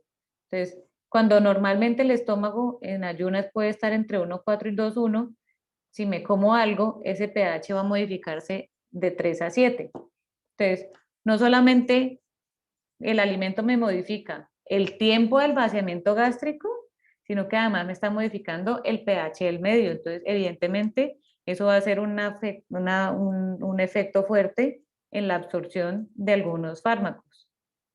Entonces, también el mito de la abuelita de no se vaya a tomar eso con el estómago vacío. ¿Qué opinan de eso? Pues el compuesto se degrada muy fuertemente con el pH, pues es re malo, porque pues lo daña. Sí, eso. O sea, en Pero parte pues también, tienen... dale. no, dale. No, está bien. No, o sea, pues también, o sea, hay que ser conscientes de que, pues, como se sabe, pues, como dijeron mis compañeros, pues el principio activo siempre tiene cierto pKa que hace que se desprotone o se protone. Entonces, y pues sabemos que a veces, si está en su forma, pues, ionizada, pues eso induce más que todo a la, ¿cómo se dice? Al desecho, la manera, o sea, así como que el cuerpo como que de alguna manera lo desecha porque como no puede entrar a la membrana tan fácilmente, entonces eso también es de parte negativa. Entonces, ¿me lo tomo con comida o sin comida? Depende. ¿De qué? ¿Y cómo hago De para la- saber? Eso es lo que quería decir, es lo que quería preguntarte, profe. O sea, cuando hacen un fármaco tienen en cuenta, o sea, en consideración que puede estar tanto en ayunas como en no estar en ayunas, o ellos tienen una prescripción para decir cómo se come en ayunas o se toma en... Efectivamente, muchas, o sea, sobre todo, hay muchos medicamentos que es indiferente si te lo tomas con comida o sin comida. Hay muchos que pues, no le afecta mucho.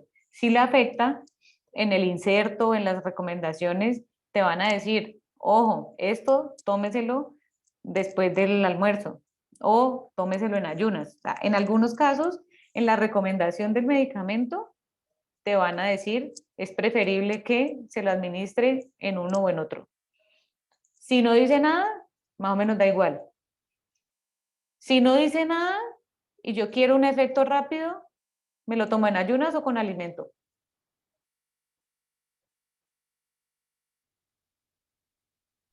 Con alimento, creería yo. Eso no tiene que ver con el vaciamiento gástrico. Sí, yo le haría en ayunas. ¿No sería más que todo en la absorción? Por la absorción. A no ver, sé. echen Serían ayunas. Yo digo que- debatan, rebatan sus argumentos unos a otros. Pues, profe, yo leí en el libro de que si uno se lo tomaba en ayunas con un poco de agua, el estómago ya sentía como ese agua, entonces simplemente ya empezaba como al movimiento y para que pueda ser más rápido, ¿no? O sea, digamos que por ese lado yo diría que en ayunas. ¿Quién opina?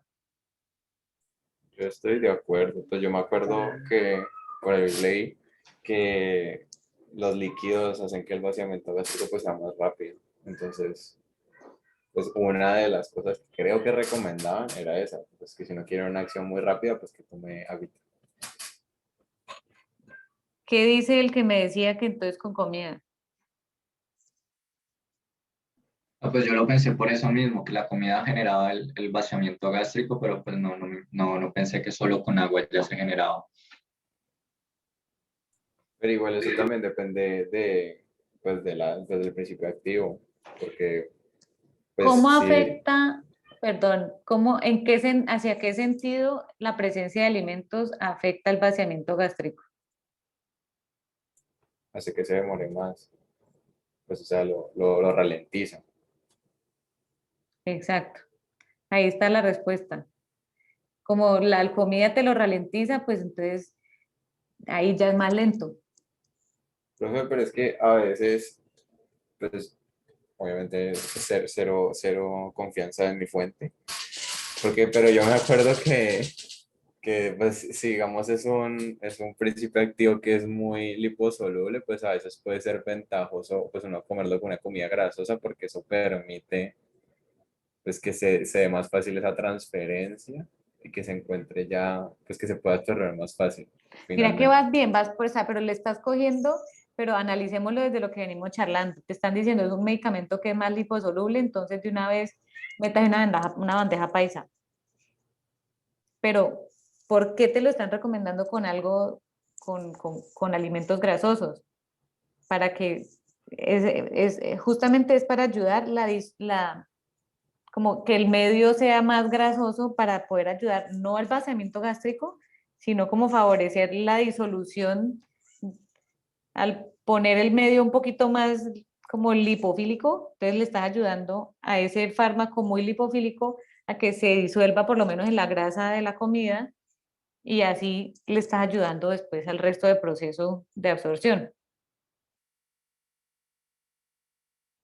Que muchas veces es lo que se hace con medicamentos que son poco solubles en agua, pero se administran en una cápsula con con centro líquido, y el centro líquido es un centro liposoluble. Entonces es como, esta vaina es una vaina súper difícil de disolver, entonces te la entrego disuelta, así sea en grasa, pero ya está más fácil disuelto, entonces le ayudo, le facilito ese primer paso de disolución. Pero sí, en última realmente, si uno quiere más rapidez, con agua y con ¿Y café, cuánta agua, profe? poquita, Ah, poquita. 200 mililitros, un vaso, con un vaso. Bueno,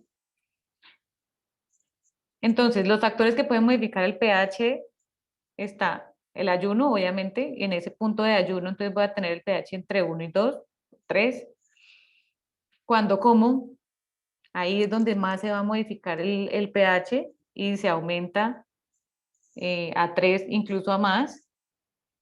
Pero hay otros factores que me pueden modificar el pH, que es el estrés. O sea, ¿por qué a uno le da tanta gastritis con el estrés? Pues porque se te modifica el pH, estados emocionales, fármacos, antiácidos. Y también si te estás tomando un antiácido, pues evidentemente el pH de tu estómago pues va a variar. Y si tienes alguna enfermedad gastrointestinal, también. Ahora vamos a ver que cada una de estas secciones de todo el tracto gastrointestinal tiene unas características diferentes. Que la boca, pues tiene una longitud promedio de 10 a 15 centímetros, ¿cuál es el diámetro? Y su superficie de absorción, 0,07 metros cuadrados, o sea, nada. Por absorción en la boca, así como que, uff, que qué fácil, no es tan fácil. El esófago es largo, pues 25 centímetros, un diámetro de 2,5 y menos superficie de absorción. Ese no está hecho para que se absorba, ese solamente está hecho para que pase derecho. Estómago tiene 30 centímetros, un diámetro de 15 y la superficie sigue siendo 0,11, pues bueno, ya sí, ahí queda un poquito.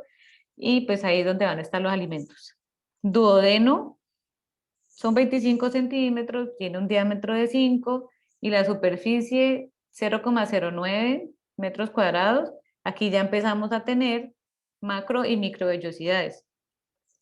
Pero en cambio, mire acá, el yeyuno y el ilion son 300 centímetros cada uno, el diámetro es el mismo, pero ya aquí tenemos 60 metros cuadrados de superficie de absorción, a punta de vellosidades y microvellosidades. Eso, pliegue, pliegue, pliegue, recontrapliegue, me genera una superficie amplísima por donde se va a poder absorber. Y entre más voy avanzando, pues vuelve y disminuye la superficie, porque sí hay macro y microvellosidades, pero cada vez menos, y el diámetro también se va reduciendo. Entonces, ya estas partes no están hechas para absorber. Y también tenemos unas características de absorción, de pH. Entonces, en la boca principalmente es difusión por pues, transporte pasivo. El pH va a ser 6,4 entre 5,8 y 7,1. Y tenemos unas enzimas ahí, tenemos una cantidad de saliva que se secreta y que ayuda ahí también como a limpiar. El esófago, tu pH es 5,6, el estómago es un pH ácido. Tenemos estas enzimas que también me pueden ir ayudando ahí con ciertas cosas. Si tenemos transporte activo, entonces hay renina y fluido gástrico. El duodeno, aquí sí lo tengo todo. Tengo transporte pasivo, acuoso, activo, facilitado, iónico, pinocito, y ahí todo. Porque por ahí es donde se da de duodeno y yeyuno, donde más se va a dar el proceso de absorción. Tenemos además todas estas enzimas que colaboran y el ilion también ahí tiene su ayudita. En la boca o en el esófago, pues ahí es donde nosotros estamos deglutiendo y esto tiene un tránsito voluntario y pasa entre 9 y 15 segundos, ahí ya no hay nada. El estómago entonces tiene este tránsito que es variable, depende de cada persona y está entre 1 y 5 horas dependiendo de la persona, del estado de alimentación, de bla, bla, bla, bla, bla. El intestino delgado también tiene su tránsito, pero ese sí es involuntario, ese sí va por peristaltismo y ajá. El intestino grueso y el recto es mucho más demorado. Este sí se va a estar influenciado por qué tipo de alimentación estamos teniendo, cuánto líquido estamos ingiriendo, eso también influencia muchísimo. La osmolaridad, la viscosidad y también la presencia de microorganismos. Y las variaciones del pH también puede variar en distintos momentos del día. Entonces decíamos, Weldy juega el pH, me va a afectar la absorción. Si yo tengo, por ejemplo, un ácido acetilsalicílico con un pK de 3,5, pues en el estómago sería como donde se absorbería fabulosamente, pero pues es difícil porque está el ácido, porque bueno, ahí es donde como más tendría facilidad de disolverse, porque a medida que yo voy avanzando en el pH del tracto gastrointestinal, pues tengo más las especies ionizadas que las especies neutras. Sin embargo, el hecho de que haya más especies neutras que las especies neutras no significa que no haya. es un balance. Entonces, de todos modos, esas especies neutras, las poquitas que hay, cuando están ya en el intestino, pues esas son las que se van a absorber de a poco. Así es que se va dando el proceso de absorción. Como decíamos, entonces, ya eso creo que les quedó claro la importancia del pH con el pKa. Si yo estoy en el punto exacto del pH es igual al pKa, yo voy a tener la misma concentración de especies iónicas y de especies neutras. Entonces hay un equilibrio. Ese es el momento ideal, pero eso no pasa, porque cada molécula tiene su pKa diferente y hasta tienen varios pKas. Entonces, cuando estoy en un medio por debajo del pKa, yo voy a tener como una mayor concentración de hidrogeniones. Entonces, para las que son bases, voy a tener más especies ionizadas que predominan, mientras que si es un ácido, pues va a haber más de la forma neutra. Entonces, en esta parte, cuando estoy por debajo del pKa, se favorece más la absorción de las formas de los ácidos que están en su forma neutra. En cambio, si estoy por encima del pKa, pues se va a favorecer más la absorción de las formas de las moléculas que son bases, porque ahí es donde va a estar más proporción de las moléculas neutras. Todo lo contrario cuando estoy por encima del pKa, entonces tengo menos concentración de hidrogeniones, por lo tanto voy a encontrar más formas, es más concentración, más fácil que se me van a absorber las bases, porque están en su forma neutra, pero y los ácidos van a estar en su forma ionizada, entonces es más difícil. Esto está clarísimo, ¿cierto? Eso es como química re básica.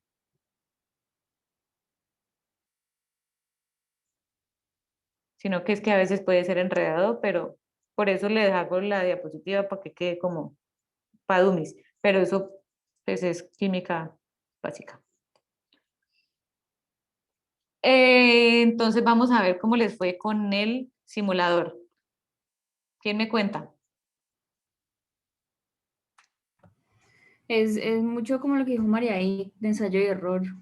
O sea, obviamente la primera esa, si te sobrevive el paciente, vas en buen camino, pero si no, pues toca empezar a ver. Y yo al comienzo como que dejaba uno fijo y cambiaba el otro. Y como que obviamente no me iba de uno en uno porque pues me iba a demorar años, pero como que iba así de a poquito subiendo y bajando y después tenía el otro fijo y cambiaba el otro y después pues no lo intenta combinar.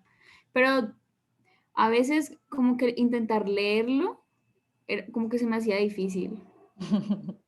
Pues bueno, el simulador en total arranca por acá, les dice, mire, el objetivo de esto es definir qué es farmacocinética y farmacodinamia, los parámetros farmacocinéticos, qué es un rango terapéutico. Entonces ya que ustedes empiezan a ver que hay un rango terapéutico que si yo le tiro más, pues se me mata el paciente.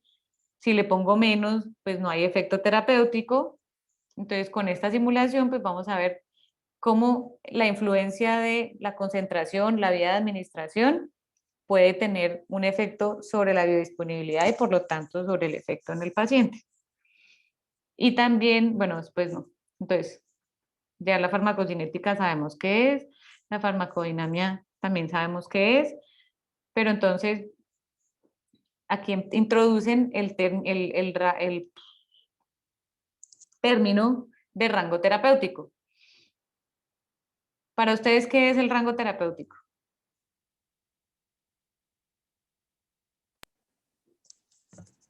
Es lo mismo que decir ventana terapéutica, ¿cierto? Pero Lo mismo, son sinónimos. creo que alguien más iba a hablar. Venga, yo, por acá, por ejemplo, Jacob nunca ha hablado, Natalia, Zaira no le conozco la voz.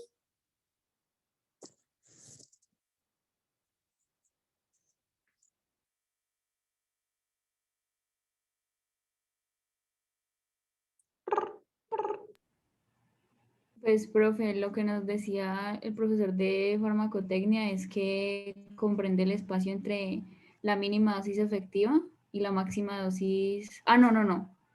Bueno, creo que era la mínima dosis efectiva y la otra era como la mínima dosis tóxica, creo. Ajá, mínima, ajá. Aquí está, mínima, o sea, Minimum ¿Cómo es? effective concentration, la concentración mínima efectiva, y máxima tóxica, concentración máxima tóxica. Si me tiro de aquí para arriba, son más los efectos adversos que puede tener el paciente que el beneficio. Y si estoy por acá debajo, no hay nada. No le estoy dando ni cosquillas. Y aquí me están mostrando esta curva de que, por ejemplo, qué vía de administración puede ser. Creo que eso es oral.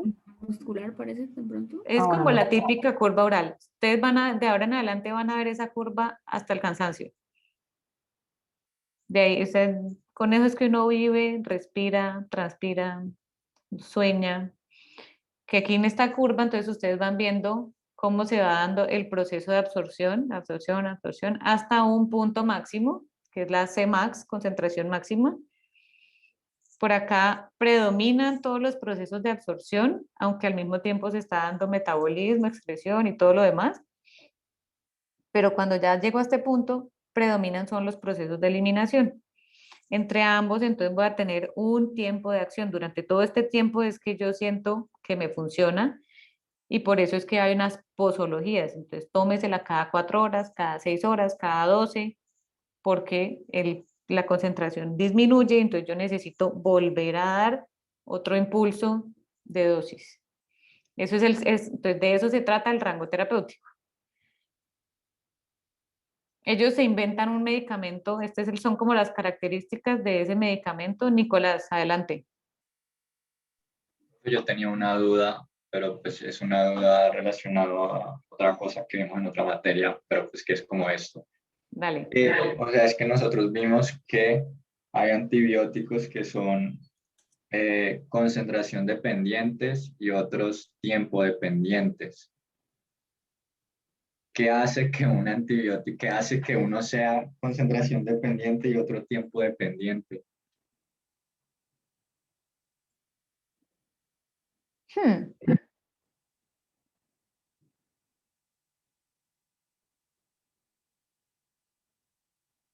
No se me queda de tarea. Julián, eso, aquí, Julián al rescate. Otra vez la pregunta, otra vez. En clínica vimos que hay diferentes pues, tratamientos con antibióticos y nos explicaron que hay algunos que son concentración dependiente, que es, digamos, si lo vemos desde la forma gráfica, es hacer que pues, por así decirlo, la curva, la altura sea lo más importante, mientras que otros son tiempo dependientes, es decir, que el ancho de la curva es lo más importante. Ah, ya, listo, vea. Eso es muy fácil. Recuerda que son antibióticos. Y una cosa son antibióticos y otra cosa muy diferente son otro tipo de fármacos para otra patología.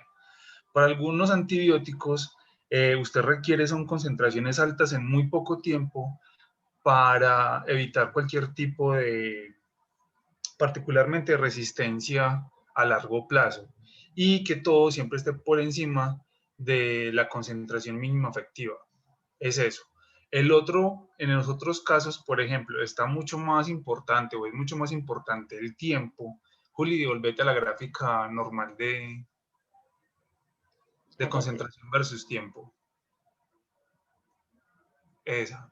Si te das cuenta, ese tiempo de duración, que ahí está graficado como duración de la acción, acordate de ese MS, que simplemente son las siglas en inglés para concentración mínima efectiva.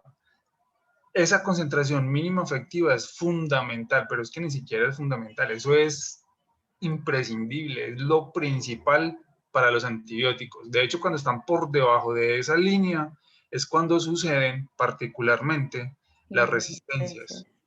Entonces, usted se puede saltar muchos fármacos en muchísimas patologías, pero particularmente cuando usted esté tomando antibióticos, esos particularmente usted tiene que hacer dos cosas. La primera es, tómese todo el tratamiento sí o sí. Todo es todo. Ay, es que yo al cuarto día ya me mejoré, entonces no me lo vuelvo a tomar. Yo ya estoy bien. Falso. Tómeselo por los 7, 8, 10 días que se lo mandaron, así esté bien. 1. Y 2, siempre a la hora que es. la posología, cada 8, cada 10, cada 12 horas según cada medicamento. Ahora, ya yendo a la parte clínica y específica de la que estabas preguntando, algunos van a depender de la concentración máxima, que es ese punto que está allá arriba, que Julia ahorita se los va a... Ese que le acabo de señalar ahí, y ese está muy relacionado particularmente, es según el tipo de microorganismo. O sea, aquí ya no lo podemos generalizar de la manera de que, ay, no, es que todos los medicamentos lo más importante es la concentración máxima. No, en otros más importante es el tiempo. Vea, eso es muy, pero muy dependiente de cada microorganismo. Entonces, si nos ponemos a revisar bicho por bicho, por llamarlo de alguna manera, cuando ustedes ven farmacología se van a dar cuenta que el capítulo de antibióticos no es largo, es enorme. Eterno. Muy enorme. Entonces realmente eso está más asociado es a la parte clínica y a la respuesta del microorganismo. Según la respuesta del microorganismo, hay una u otra terapia asociada que es la más adecuada. Entonces, desde el punto de vista farmacológico, siempre y cuando usted supere la concentración mínima efectiva, usted tiene un efecto terapéutico. Punto. Siempre usted supere la línea que está punteadita en la parte de abajo, mientras esté por encima de eso, usted siempre va a tener un efecto terapéutico, sí o sí. Ahora, ¿cuál es la mejor? Ya va a depender muy particularmente del tipo de terapia. Entonces, es más por ese lado. Inclusive cuando estemos viendo la parte de eliminación, se van a dar cuenta de algo adicional, si son flujo dependientes o no flujo dependientes. Y préstele atención a esta parte y no vayan a pasar por encima de eso, porque también es muy importante en la parte ya terapéutica y clínica. Muchos médicos le van a hablar de flujo dependiente o no flujo dependiente, pero no tienen ni idea de qué significa eso. Ustedes sí van a saber. O por ejemplo, lo van a leer muchísimo y ajá, ¿y eso qué? ¿O qué? ¿Eso cómo se come? Sí, es importante saberlo. Eso es importante saberlo, pero para nosotros como químicos farmacéuticos y principalmente aquellos que se vayan a meter por el área clínica, para ustedes es fundamental. ¿Listo? Entonces, para saber qué antibiótico es mejor contra un cierto microorganismo, si es mejor una concentración dependiente, uno tiempo dependiente, ¿eso es con los cultivos que le hacen a los pacientes? ¿O Casi siempre esos son puros estudios clínicos fase 4.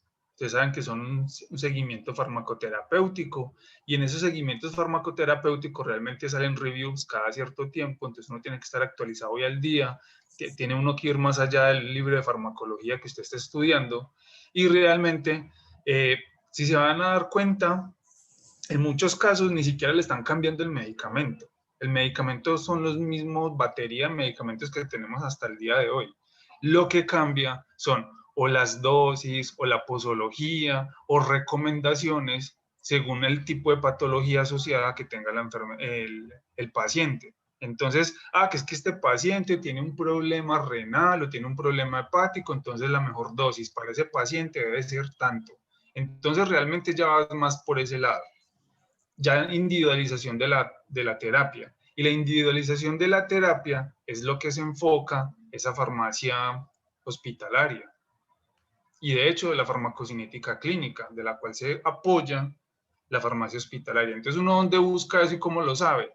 Hermano, le toca a uno estar estudiando todo el tiempo y revisando qué es lo nuevo que está saliendo, cuáles son los últimos estudios, y con esos últimos estudios usted entonces ya va viendo cuál es la mejor forma de esa terapia.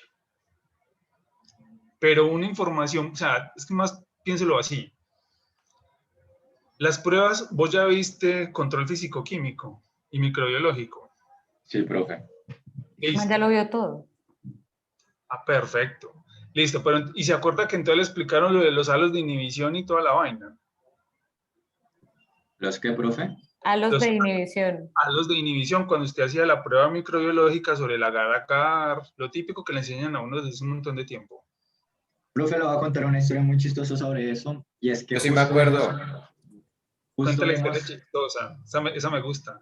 Que vimos la teoría, pero no la práctica. Ah, juepucha. Pero le mostraron fotos. Sí te mostraron un plato de Petri, todo Sí, con el tapetico, el sensidisco y el aro de inhibición. sí, sí, eso sí, pero en foticos así bien chéveres. Pero pues Ay, así. pero muchachos, yo sé que Ya, eso es, la eso, pandemia eso es y más que lo no feo sé que huele. vea, la verdad es que no, es que eso solamente me lo mostraron en una foto y entonces ya, ña. Ay, vea, muchachos, bájense de la nube. Que ustedes lo hayan visto en persona o no, no va a cambiar el conocimiento que tienen. No, y en la clínica ni siquiera vas a ver eso. En clínica te pasan es un antibiograma donde dice resistente, no resistente, resistente, no resistente. Exacto, y punto, y ya. Y uno dice, ay, pero entonces todo eso que estudié para nada, para que me salga una hojita con eso. La verdad, sí. Lo que pasa es que usted ya sabe cómo es que se hace. Sigo detrás. Exacto. Entonces, es simplemente eso. O sea, cuando vos ves ese antibiograma tal cual como lo está diciendo Juli, esos alitos de inhibición simplemente están diciendo si el antibiótico es efectivo o no efectivo, es decir, si es resistente o no resistente a ese medicamento, a ese fármaco en particular. Pare de contar, no te dice absolutamente nada más. Ahora, si usted ya hace un estudio de concentración mínima efectiva, que eso obviamente es un estudio más específico, ese sí es de investigación, ese no es tan clínico como tal, sino que ese más va más por el lado de ciencias básicas, eso es diferente. Entonces, una cosa es la clínica y otra cosa son las ciencias básicas. No quiere decir que entonces son separadas, no.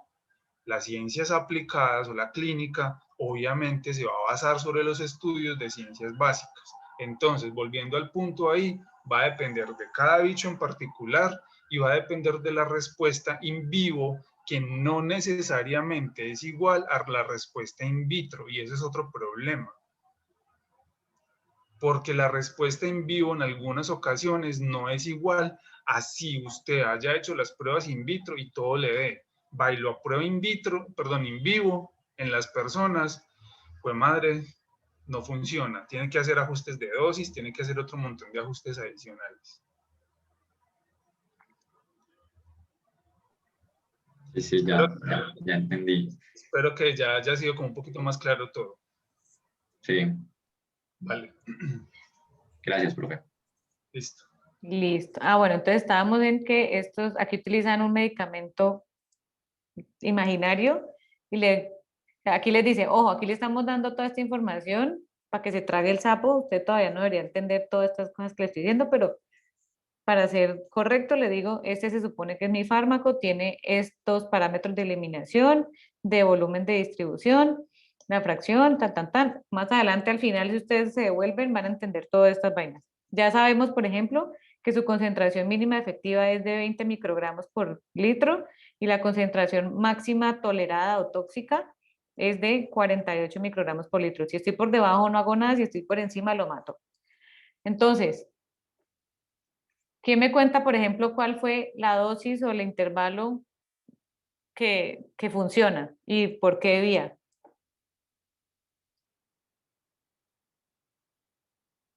Profe, yo hice intravenosa 12 horas, creo que yo lo hice en 12 horas, pero la dosis fue como 5, o sea, colócalo muy chiquitico, como, ajá, como algo así. No, tampoco tanto, tampoco tan poquito. Pongámosle entonces que dejémosle los 7, cada 2. No, cada 12. Ah, cada 12. Pues un poquito más, pero bueno. Oh, entonces pongámosle 12. 10. Ah, sí, bueno. Voy a ver si no A tengo ver qué más. pasa. No era más. No, lo siento.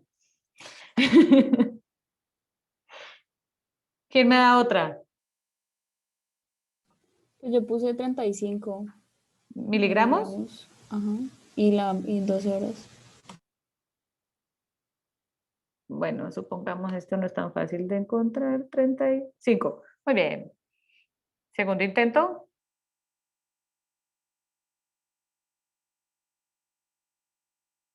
Ya poquito lo voy matando. O sea, tiene raticos que está como maluquito, pero no lo matamos. ¿Qué otra vía le ensayaron?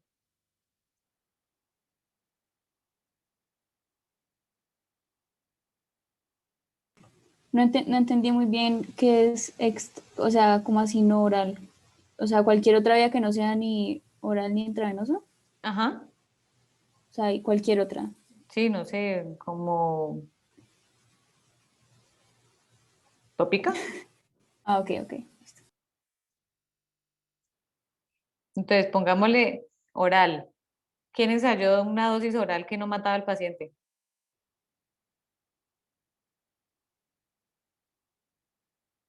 Mi profe, yo pero ya no me acuerdo, espérate, miro cómo lo hice. Para que vean la diferencia, porque mire que si es intravenoso son 35 miligramos que tolera, eso todavía lo alcanza a tolerar, más noten cómo es la curva cuando son dosis intravenosas, ¿no? No tiene absorción, entonces de entrada, ¡pum!, un pico así de subida inmediata y la disminución, tan. Cuando yo le doy, ponele entonces, pongámosle 50 microgramos, a ver cuánto nos da, cómo nos va con 50 a la 50. Ahí. Profe, ya, 100 cada 5. Con 50, complicado, no da. ¿Qué me dijiste? 100 miligramos oral cada 5 horas. 100 miligramos cada 5 horas. Sí. Vas a tener problemas de adherencia terapéutica, ¿no?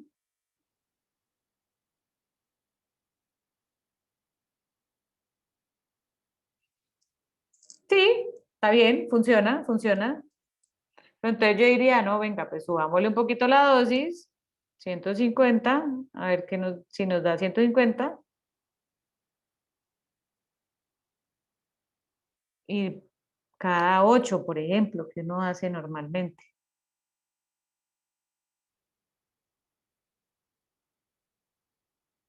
O sea, ese ya me permite como tener algo más larguito. Ahora miremos si le funciona cada 12.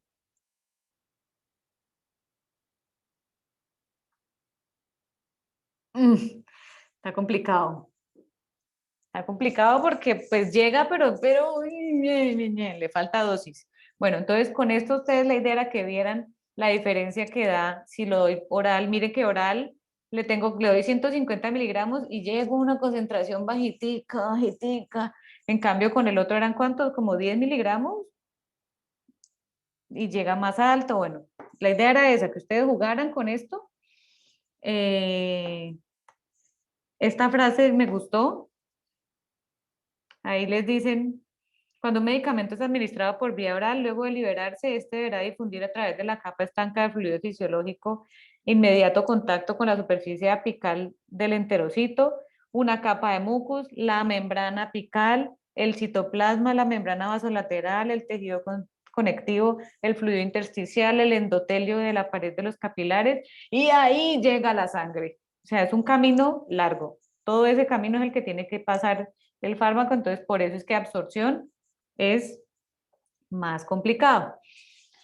Entonces, alcanzamos los objetivos que nos habíamos propuesto y entendieron toda la parte de qué es absorción, cuáles son los mecanismos que existen para atravesar membranas, cuáles son las características que tiene que tener el fármaco por un lado para poder atravesar y qué condiciones tiene el organismo que van a ayudar o a desfavorecer el paso a través de ciertas membranas. ¿Estamos?